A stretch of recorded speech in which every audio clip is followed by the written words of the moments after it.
Bien, vamos ahora a ver, ya hemos visto la fórmula volumétrica del volumen de gas. Simplemente igualito es el área de drenaje por el espesor neto, por 43.560, por la porosidad, 1 menos superación de agua. Lo único que hay nuevo es que hay que multiplicarlo por el beta G inicial. Y el beta G inicial, y hemos dicho que eso para que salga en SCF, tiene que estar ese beta G en SCF por barril. Y ahí están las fórmulas, cómo es el beta G por barril. Y les di la fórmula, cómo calculamos el beta G por barril. Y con eso determinamos todo el volumen in situ.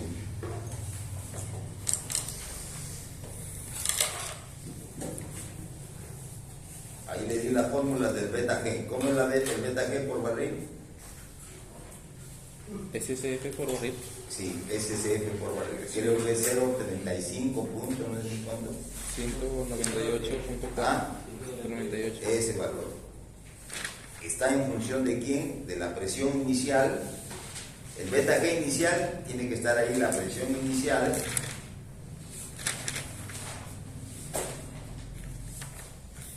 Pusimos la presión y el beta G, que es ahí en SCF por barril 198.4. Esa presión es la presión inicial del reservorio dividido entre el Z, que es el Z inicial, el Z a esa condición de presión, y la temperatura a la condición del reservorio. Lo inicial es a las condiciones. Y cualquier beta G a cualquier presión se determina, lo que cambia es el valor de Z. ¿Ya? Entonces, vamos a hacer un ejercicio para calcular. Y hemos dicho que cuando yo tengo un pozo de gas, vamos a suponer, todo todo esto está lleno de gas. Ya, aquí el flujo polar, aquí el intervalo productor, este es el punto D.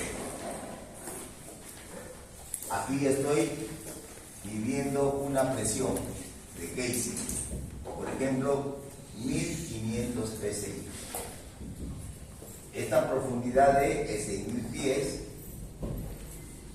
Y yo quiero saber cuál es la presión que está ejerciendo este gas a esta profundidad, al punto D. ¿Cuál es la presión que vendría a ser? Si esa presión 1500 es una presión estabilizada, esa presión a 6.000 pies, ¿qué vendría a ser? ¿Ah? Si tienen ustedes a 1500 la presión estabilizada en cabeza, a 6.000 pies, que es el punto medio de la formación, esa presión vendría a la presión del reservorio. Bueno, entonces yo quiero saber cuál sería esa presión del reservorio a 6.000 pies. P estrella. Y hemos dicho que si este gas tiene una gravedad igual o menor a 0,65, hay tres detalles, menor o igual a 0,65, para calcular la presión a cualquier profundidad, en este caso, esta presión a 6.000 pies. Cuando hablamos de presión, no olvidarse que tenemos que poner la referencia a qué profundidad estamos calculando o midiendo la presión. Es igual a la presión en cabeza,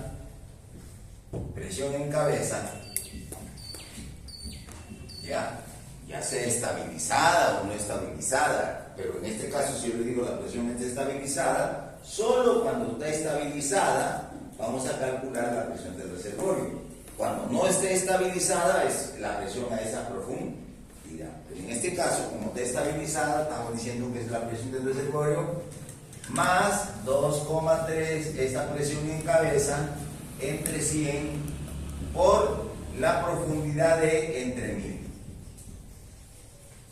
Esa es la ecuación que le llamamos práctica o la ecuación para calcular la presión del gas o cualquier presión que ejerce una columna de gas. Una columna de gas,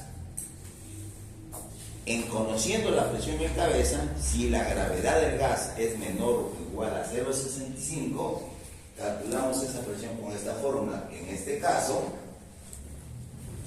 presión sería 1500 más 1500 más 2.3 por 1500 sobre 100 por 6000 entre 1000.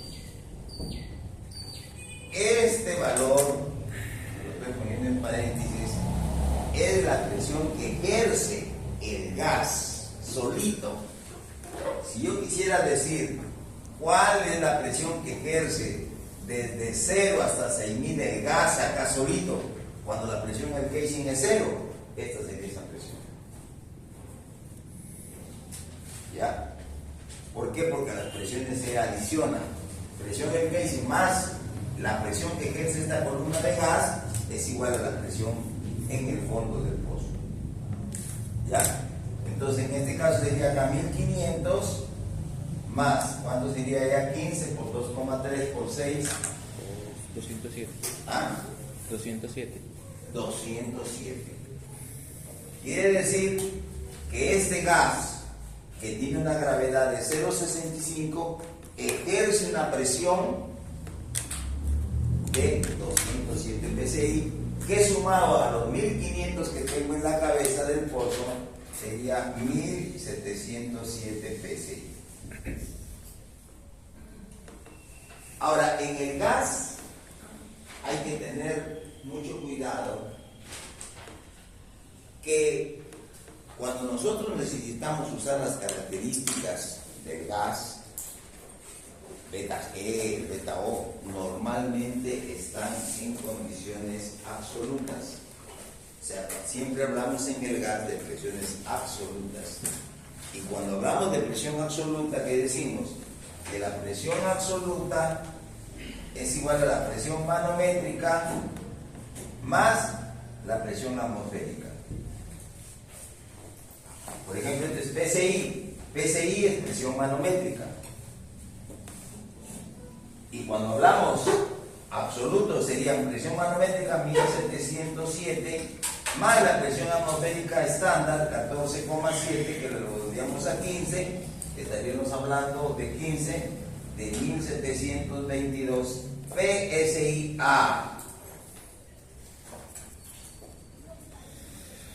que es la presión absoluta. La presión absoluta es la presión que la comparamos al nivel del mar, y para lo cual le agregamos 14,7 o redondeamos a 15. ¿Ya? Siempre hay que tener en cuenta, cuando ustedes vean con el gas, en qué presión se está manejando. Si es presión manométrica, en PSI, libra por pulgada cuadrada, o es presión absoluta, es en libras por pulgada cuadrada absoluta. Y le agregamos el 14,7. ¿Ya? Esta fórmula que está aquí siempre va a estar dada en PSI, o sea, va a ser presión manométrica, no es presión absoluta. Ya. Ahora, ¿qué pasa? Vamos a calcular lo mismo. ¿Qué pasa si este gradiente fuera 0,7?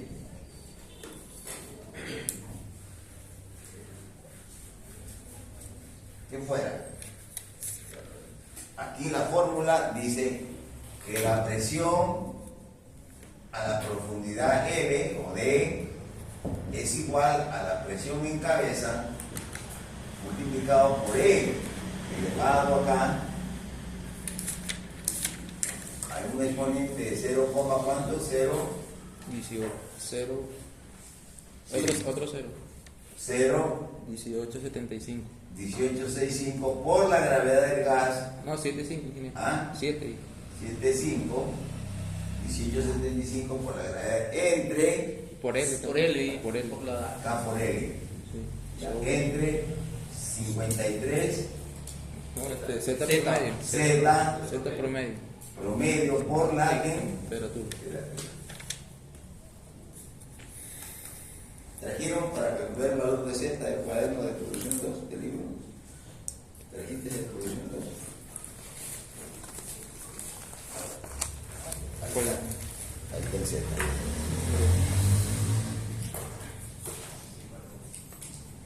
Pues ya me lo comieron los ratones. Me costaba. Estaba botado. Aquí está. No, me lo costaba. ¿Qué dice acá? Dice compressibility factor for natural gas. Este gráfico que dice, todos lo están viendo, si no salen de su separata o sale con tercero, todo lo que quieran. En el libro de producción 2 ustedes. ¿No lo encuentras? Al último está. Ahí a los datos. Compressibility. Compressibility.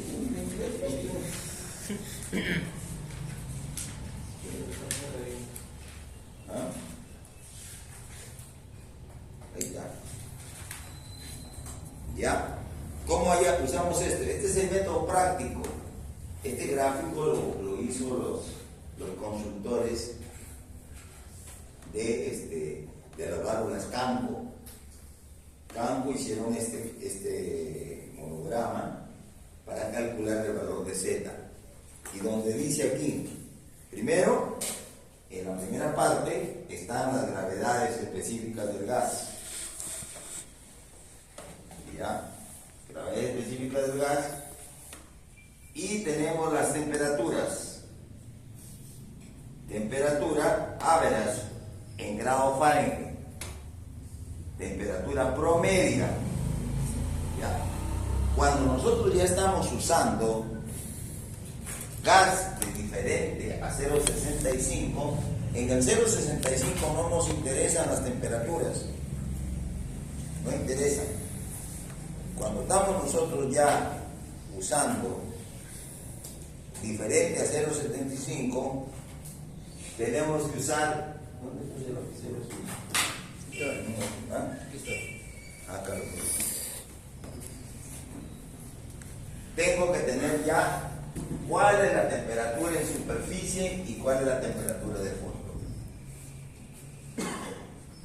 Porque la temperatura promedia que usamos en ese gráfico para entrar e intersectar a la gravedad específica del gas es el promedio, temperatura en superficie más la temperatura de fondo, y llamamos temperatura de fondo a la profundidad F, mejor le voy a poner la temperatura D, que es a la profundidad D, ¿ya? Entre 2. En este caso el D es 6000 pies.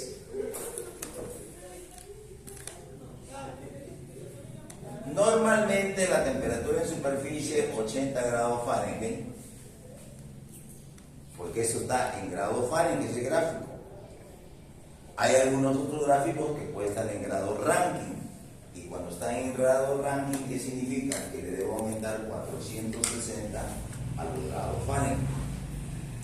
Ya, siempre las temperaturas absolutas que está en grado Rankine es grado Fahrenheit más 460.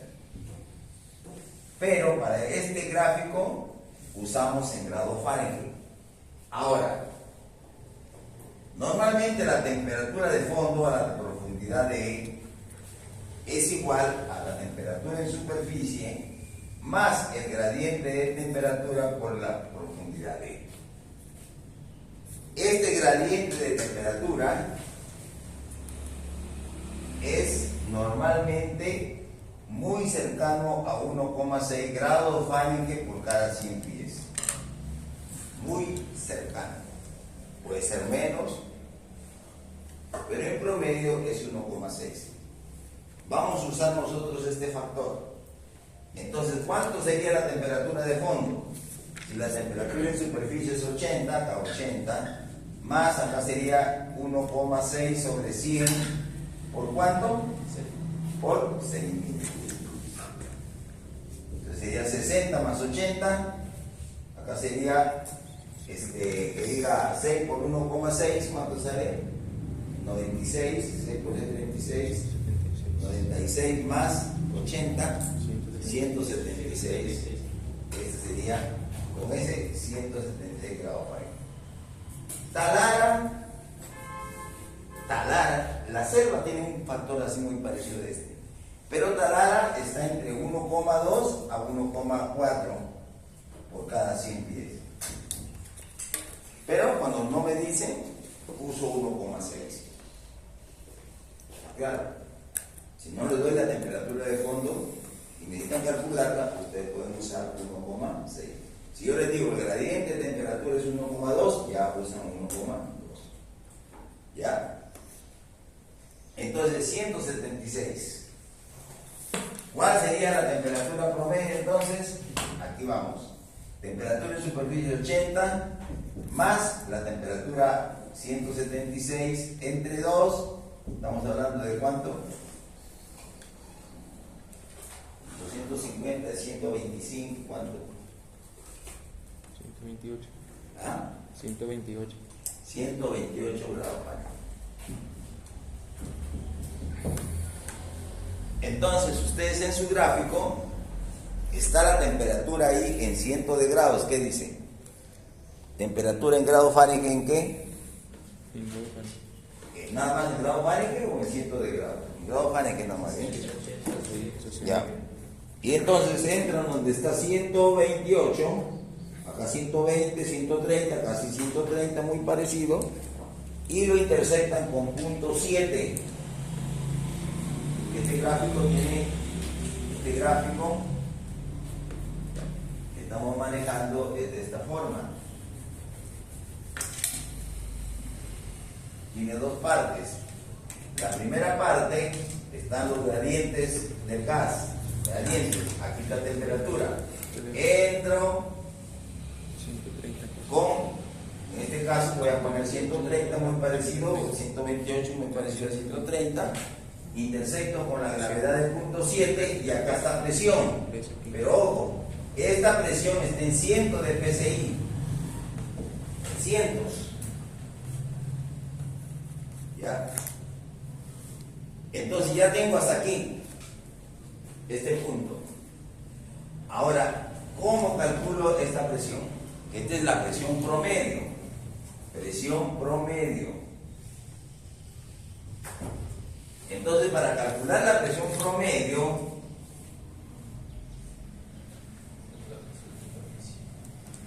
es presión promedio, es presión en superficie más presión a la profundidad de entre 2. Y ese gráfico está en PSI.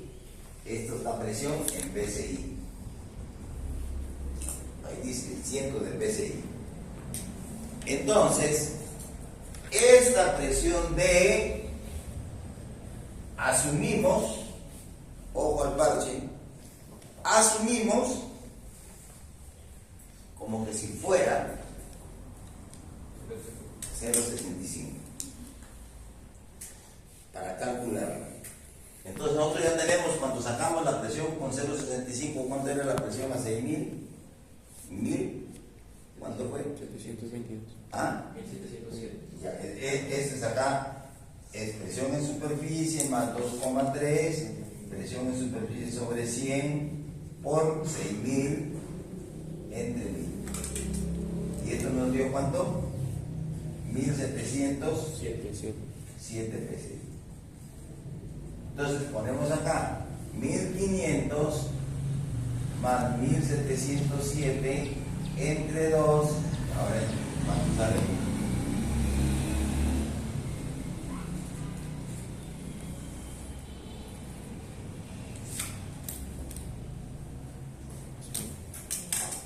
¿Cuánto es 1.600 y pico? 1.500 más 1.700 entre 1.200.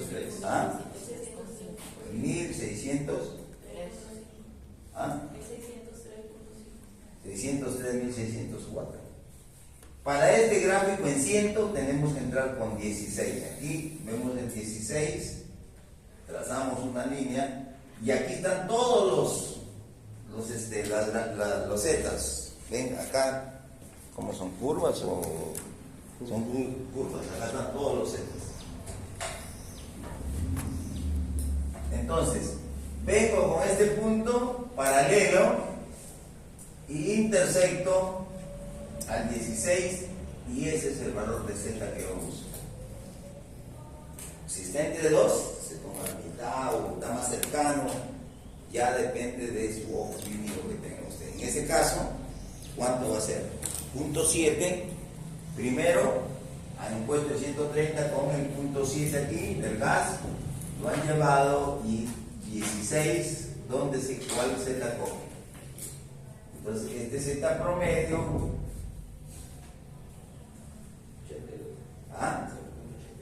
0,82, ya está.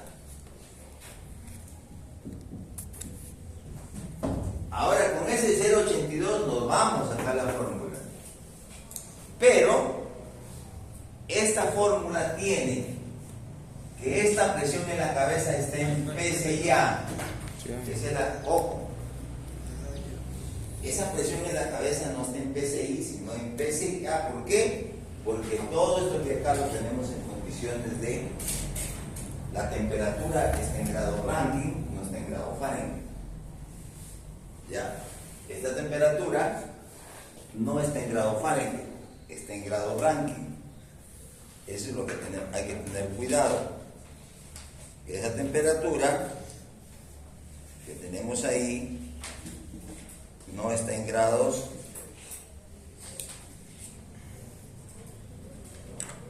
esa temperatura la tenemos en grados Rankine, ¿ya? Entonces vamos a calcular presión en la cabeza 1500 más 15, ya le hemos aumentado los 15, que generalmente usamos 15, 14,7, y E elevado 0,01875 por G, 0,7 que hemos dicho. La edad del gas por L, 6000 pies. Z promedio 0,82 por la temperatura. Esta temperatura es la temperatura promedia. No es la temperatura de fondo, sino la temperatura promedia, donde estamos calculando el valor de Z. ¿Y cuánto hemos dicho? La temperatura promedia es 128 más 460. Ojo al parche. Esa es temperatura promedia en grado Fahrenheit. Le agregamos 460. Y calculamos cuánto nos sale esa presión. Que esta presión va a salir PSIA, esta presión sale en PSIA. ¿Ah? ¿Cómo? La temperatura está en grado Fahrenheit promedio, esta es la promedia. Le agregamos 460. Porque esta temperatura está en Rankine, no está en grado Fahrenheit en la fórmula. ¿Ya? Y por lo tanto, todo este valor no está en PSIA. ¿Cuánto sale? Si está en PSIA, el resultado es PSIA.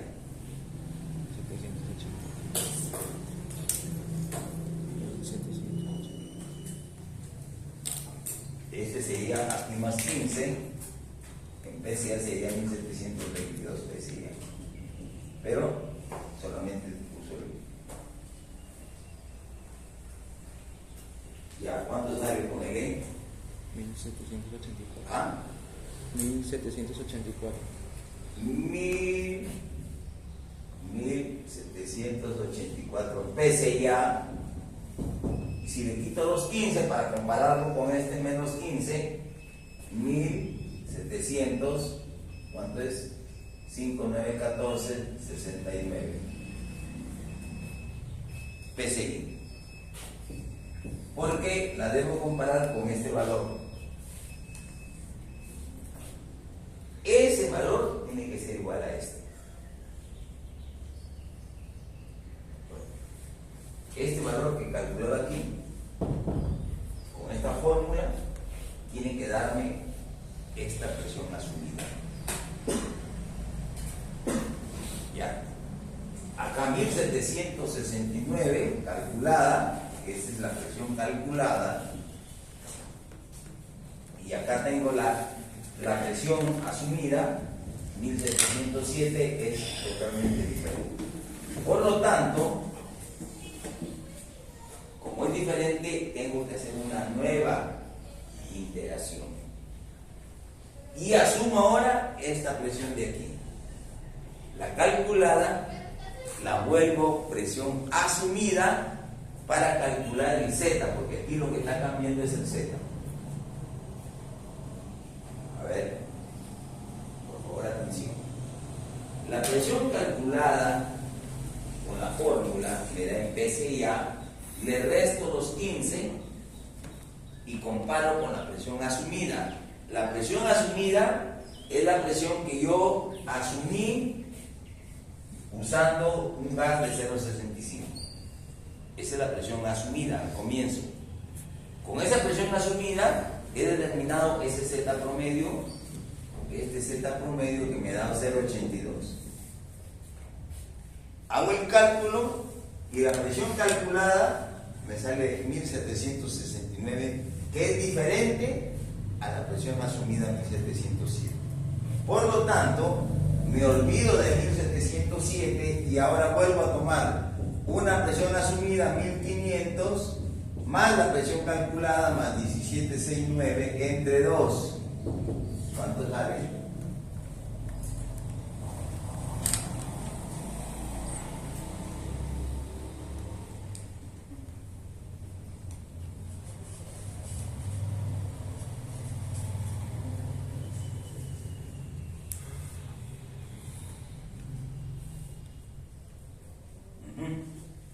O sea, una vez que la presión calculada no salió igual a la presión asumida, esa presión calculada la vuelvo a asumir como presión asumida.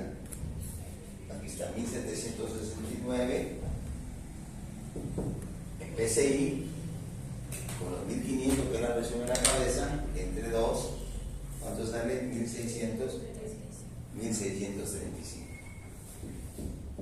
O sea que ahora entro con 16.3, ya no 16 que era antes. Ahora con 16.3 ya hago el mismo para determinar un nuevo Z.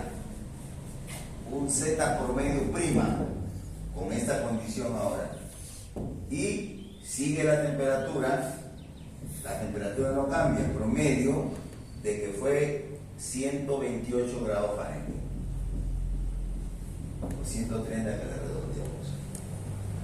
Y vuelve a calcular otra vez ese Z, y ese Z va a estar por ahí. ¿Sale Z 082 o cambiará? Con 16.35.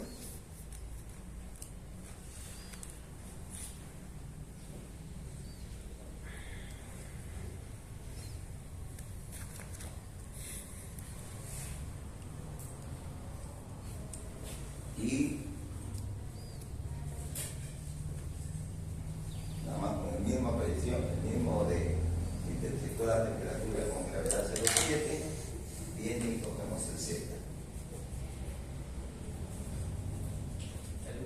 Sale igual. Entonces, 0,82 volvemos a poner acá, y como está lo mismo, ya en este caso va a salir la presión asumida igual, porque saldría 1769. Todo esto de acá te salió 1784, porque ya pone lo mismo, no cambia, 60 igualito, la temperatura igual, quiere decir que al poner vuelves a salir 1784 PSI, que es igual a 1769 como presión calculada, y esta presión calculada fue igual a la presión asumida, que fue 1769, por lo tanto el Z es 0,82. Y la presión calculada, ahora entonces dices, la presión a 6.000 pies es 1.784 PSI-A o 1.769 PSI.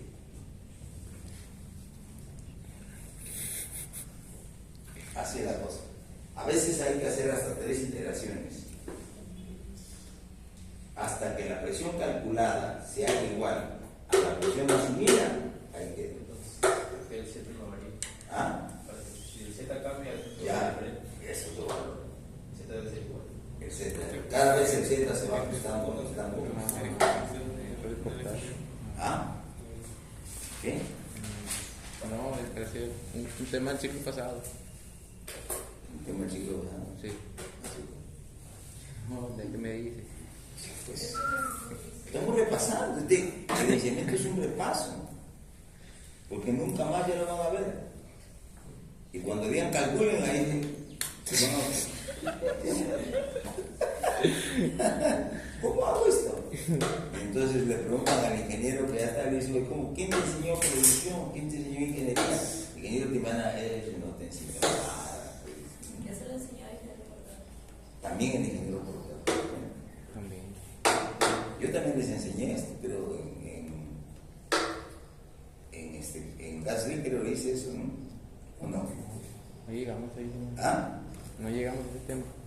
No llegamos a ese tema, no.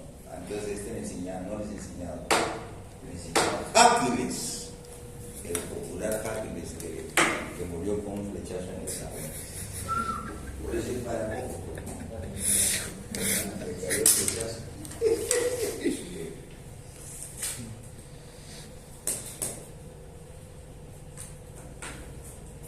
¿Alguna duda? ¿Alguna duda?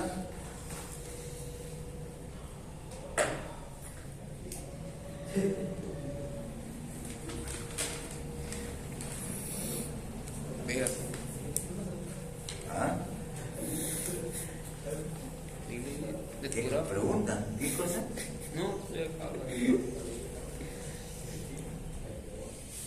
Bien.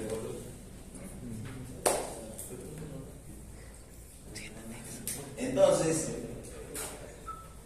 calcular un volumen de gas y su presión de reservorio es fácil. Primera condición, que la presión se estabilice.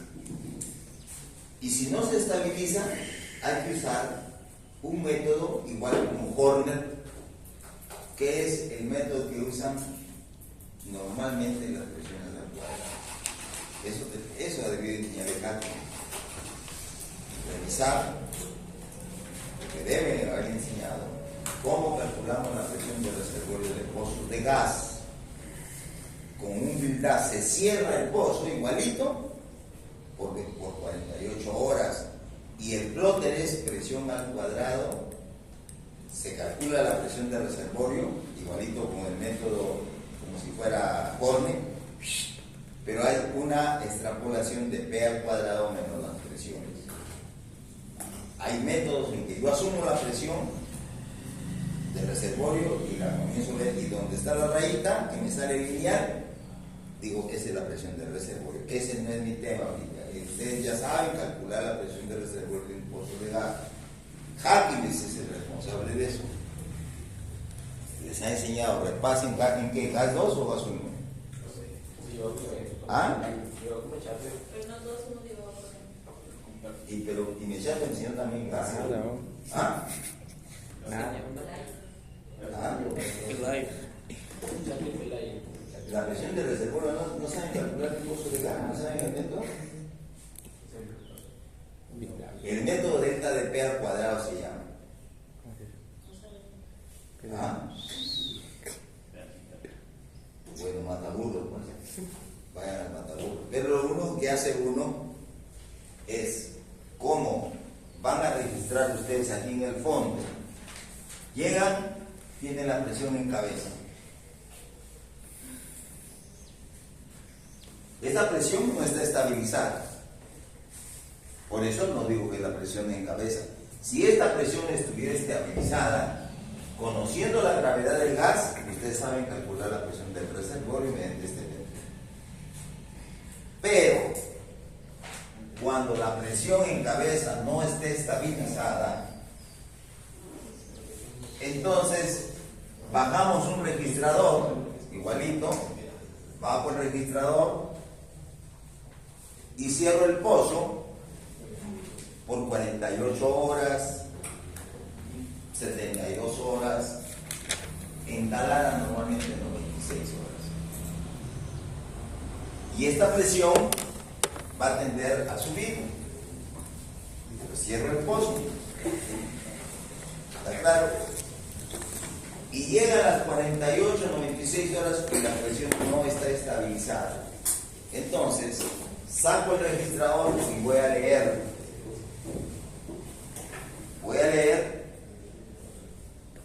Tengo lecturas de presión. Presión a las 2 horas, una presión 1, a las 4 horas una presión 2, a las 6 horas una presión 3. Hasta llegar a las 96 horas con una presión N. ¿Ya? Entonces hay gráficos en que aquí está el logaritmo. Como acá no hay tiempo de producción, hay el logaritmo de T.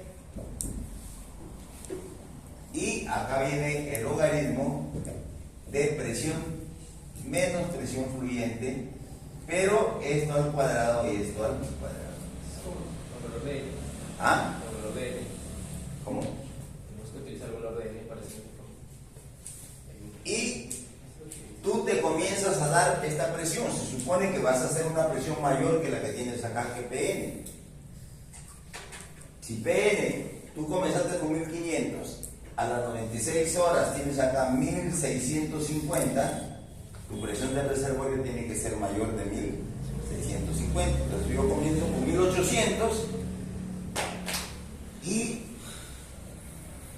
elevo al cuadrado y digo, a las primeras 2 horas, logaritmo de 2, tengo ese valor asumido al cuadrado menos el valor leído, un punto. Pero la diferencia de los cuadrados. Por ejemplo, he puesto 1800 al cuadrado, menos 1650, el primer valor que sea, acá 1540, por decirte, al cuadrado, y tengo ese punto. Todos los puntos, y voy a tener puntos por aquí, por acá, así. Entonces, ¿qué dice la técnica? La recta que tenga los mejores puntos se baja. Y esta será cuando la presión fluyente cero, ¿qué me va a resultar? La presión del reservorio le va a dar al cuadrado. Y ahí está la presión del reservorio. Sencilla la técnica. Pero eso se usa si no está estabilizado. Claro. Igualito como Horne. Horne, para pozos de petróleo no está estabilizado, usamos Horne, pero necesitamos para el Big Dam era tiempo de producción o un drawdown, que es tiempo de producción largo. En el drawdown damos una presión del reservorio inicial, que es la cuando el pozo cierra, y calculamos la presión a 1 hora. En el Horne, el Big Dam, usamos la presión fluyente, la presión a 1 hora menos la presión fluyente. Aquí para gas hacemos esa técnica. Y entonces, como la presión es cero, digo ya no, esta es mi verdadera presión del reservorio. Pero tengo que buscar que mis puntos, ¿cuál es la técnica? Que esta presión del reservorio asumida tiene que tratar de entender que los puntos no están disparejos. Tienen que estar más o menos alineados para decir, esa es la recta. Y entonces la presión del reservorio, que va a ser muy parecida a la presión asumida. ¿Ya? Bien. Ahora,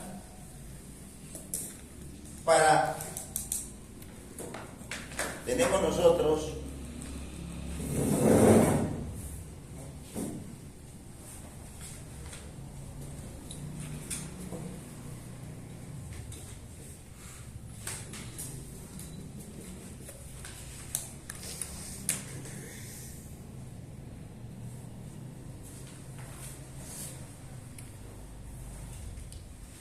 En general, tanto para pozos de petróleo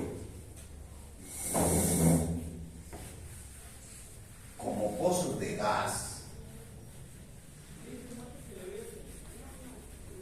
ya, las reservas, hemos dicho, ¿cuál es lo que sabemos hasta ahora? Normalmente las reservas, hemos dicho, el método para el cálculo de reservas aceptado por el SPE o el Instituto de Petróleo acepta mediante las curvas de, ¿qué hemos dicho? Curvas de declinación.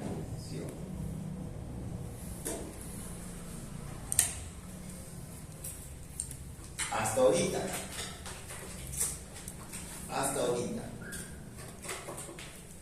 no se ha metido a otro tema.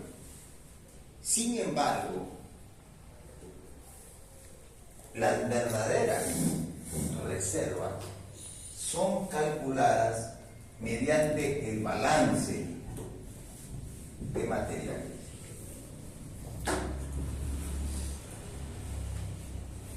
Cuyo principio es lo que yo tengo.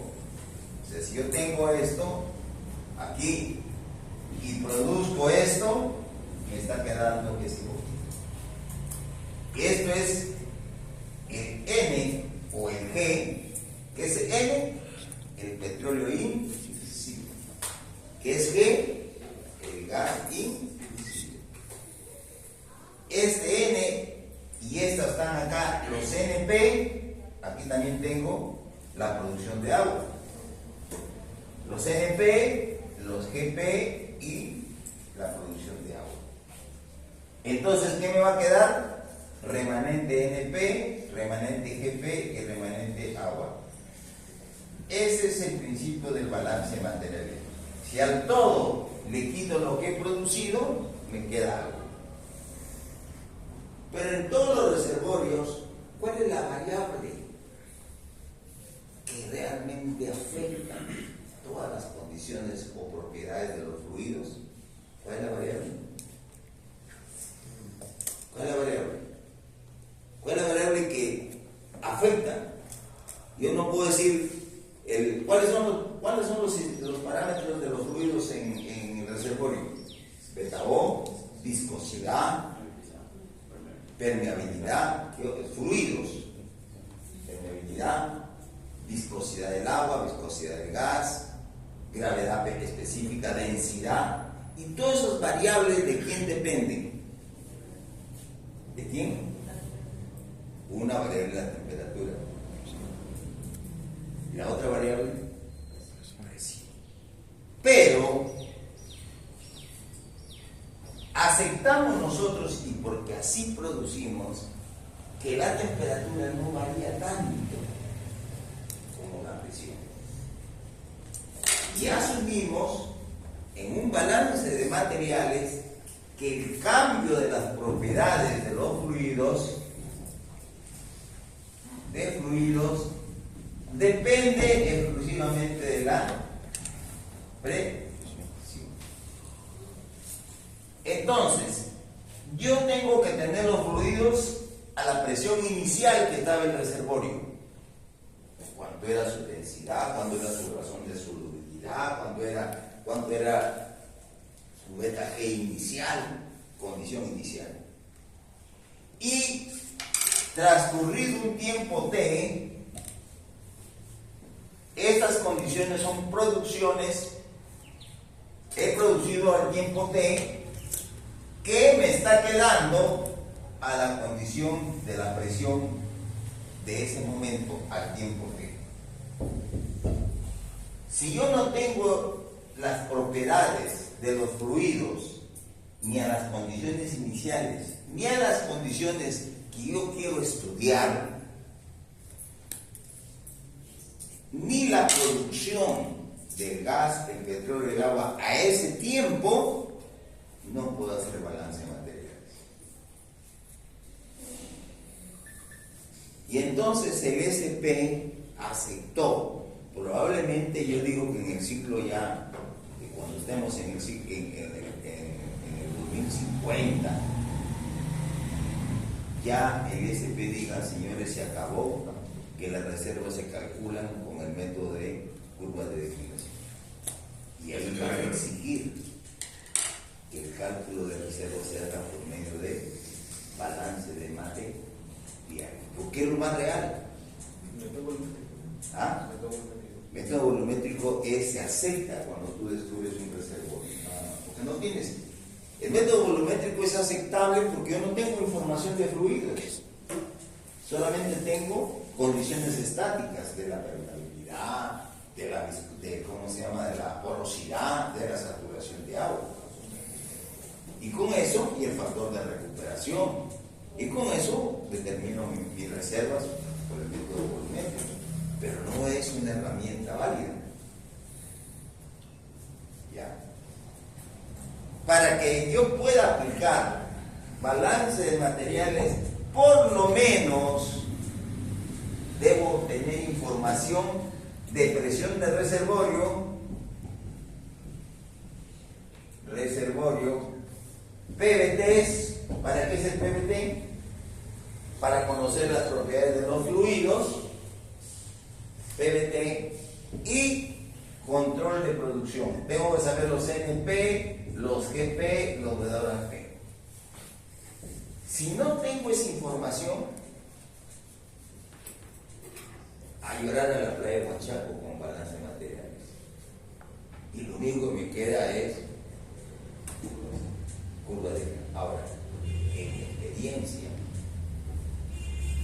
porque realmente yo aprendí mucho y vi muchas cosas cuando trabajé con los noruegos, cuando trabajé con los canadienses, los americanos, porque el champazo igualito. Reservas curva de degeneración. Los noruegos me dijeron no. Nada de curva de degeneración, balance de material. Pero no tengo ahora. Pídale, haga sus análisis y sacar una muestra para que me haga un análisis de PVT costó $250. Pero me dieron toda la información y este PVT,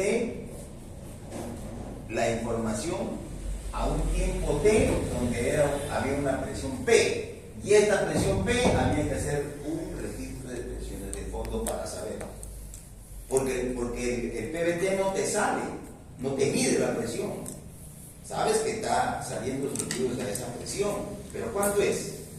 No la conoces, tienes que hacer un registro de presión de fondo. Y entonces dices, ese PVT se tomó cuando la presión del reservorio era 1500 psi.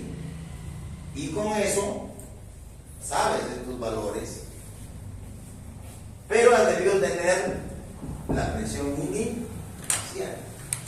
Si bien es cierto, con humildad vas a llegar a esta presión, pero no es tan exacta cuando tú por primera vez, ni bien comiences a explotar el reservorio, hagas un control de presiones de fondo. Porque ahí vas a conocer la presión inicial. Y esta presión que yo termino en este tiempo T es la presión a la cual yo estoy teniendo los fluidos en el reservorio. Entonces, ¿saben cuánto era la diferencia de reservas? 25%. Mientras en la curva de declinación nosotros decíamos que teníamos 3 millones de barriles, en el balance de materiales decía que nosotros teníamos 10 millones de barriles.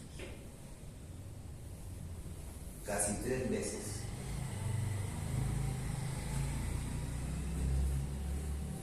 Entonces, si yo quería vender mi reservorio, no lo iba a vender por 3 millones, sino lo vendía por 10 millones, porque estaba demostrado con balance de material. ¿Ven la diferencia?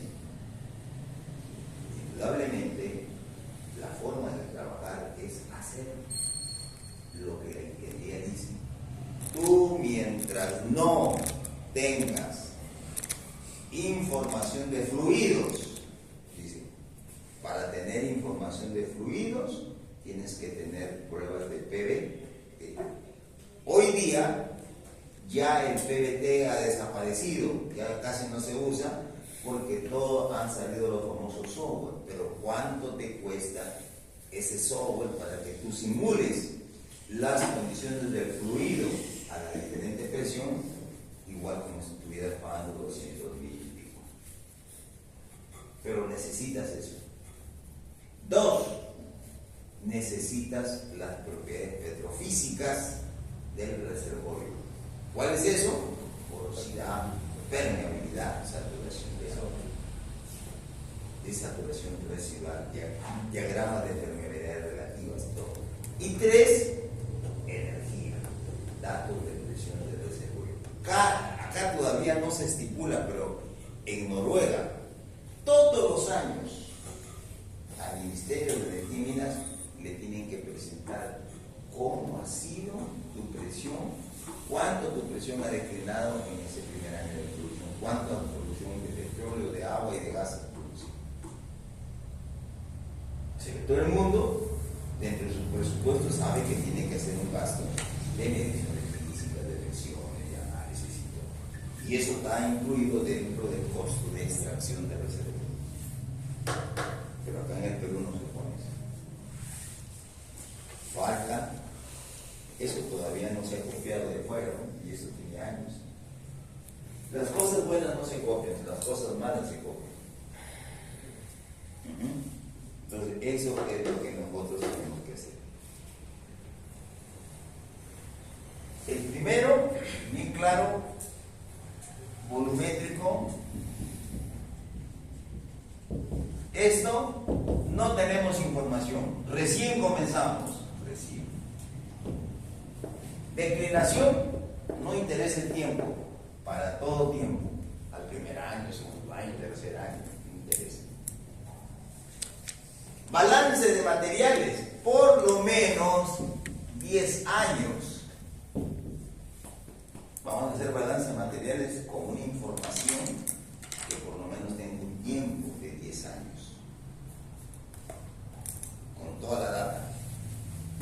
Porque por cada tiempo, por cada proceso de aquí, voy a tener unos NP y voy a ver cómo voy variando en función de lo que me queda y en función de lo que tengo. Hoy en día, los software nos han llevado a una nueva técnica, que es la famosa simulación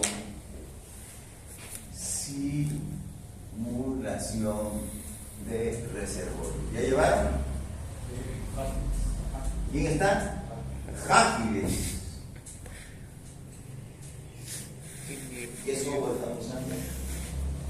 ¿Qué nivel puede utilizar? ¿Cómo vamos a llevar?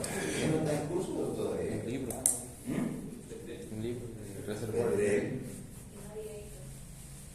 Es el nuevo software. Navigator. Pero esta simulación de reservorios tiene 3, en mi opinión, Peter Morris, 3 condiciones. Primero, un modelo estático del reservorio. ¿Para qué hablo del modelo estático del reservorio? Para ver cómo ha sido la generación de hidrocarburos, cómo se da el entrampamiento para determinar su permeabilidad, su porosidad, su saturación de agua. Luego viene el modelo dinámico, que ese es la realidad.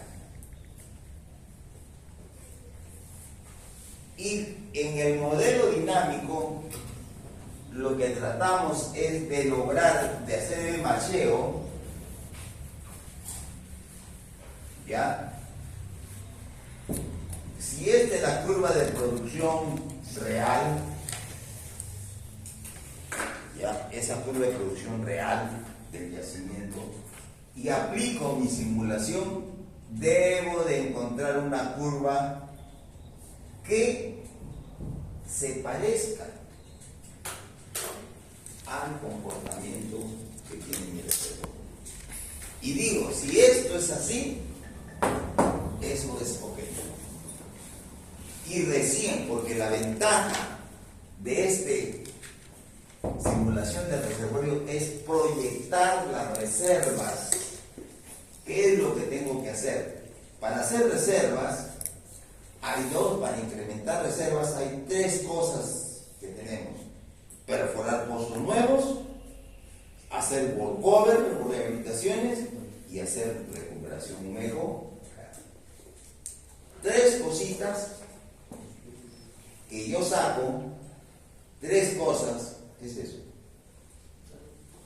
La carta de amor. Ya, tres cosas. ¿Estás escuchando? Tranquilidad. Ahora no estás tranquilo. Tres cosas que necesitamos saber cuando yo quiero desarrollar un reservorio o yacimiento. Hay reservas para perforar pozos nuevos. Puedo incrementar mis reservas con workover, que es arenas que no he abierto, que no he puesto en producción. Y la tercera, ¿puedo hacer recuperación mejorada en ese reservorio para incrementar las reservas?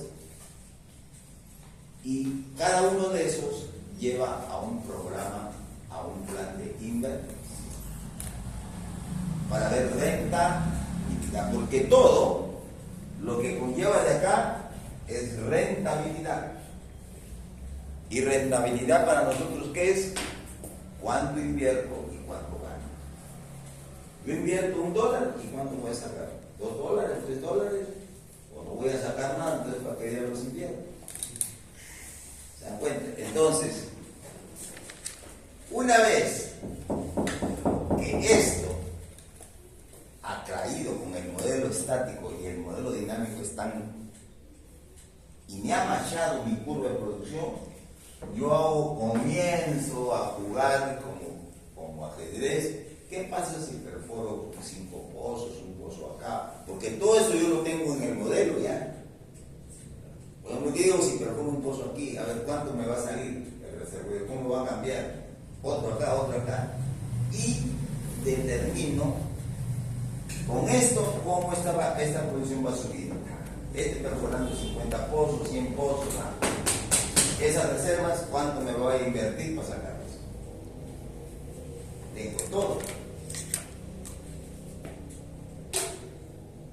Esa es la ventaja de la simulación. La desventaja, que también necesita información de lo que nos pide el balance de material. ¿Por qué? Porque lo que hace la simulación es, si este fuera todo el yacimiento, lo divide en pedacitos. Y dice, ¿qué pasa con estos pedacitos? ¿Cuánto es la porosidad aquí, la permeabilidad, allá? Todo él va machando y al perforar el pozo, donde lo ubicas, va a conocer su comportamiento de producción en base a esa simulación. Entonces, eso no podemos simular si no encontramos el modelo estático. ¿Y qué es el modelo estático? Conocer la teoría del yacimiento. Si no conocemos esa teoría del yacimiento, y hacer una teología aquí en la cuenca tarde es una yuca.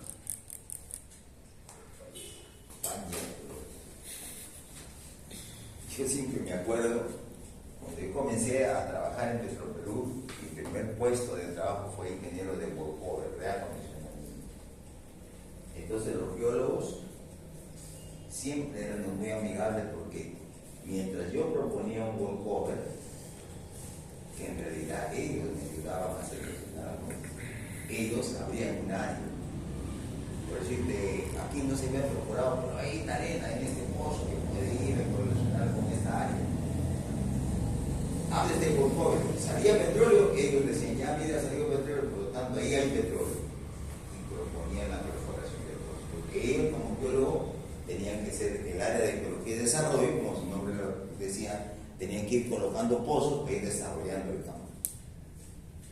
Entonces un día voy, me acuerdo el finado Tejada, era el loco Tejada. Me acuerdo que se me tiró de arrebatado de locura, porque yo soy lapicero, y verdad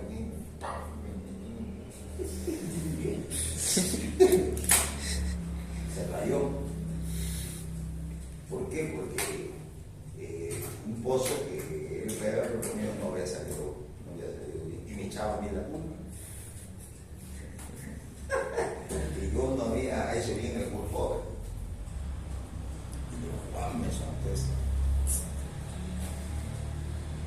Entonces, llego a verlo, estaba trabajando el loco y salió el albañil. Y yo tracé 2 rayas en su lugar, lo que tenía. Nada, 2 rayas.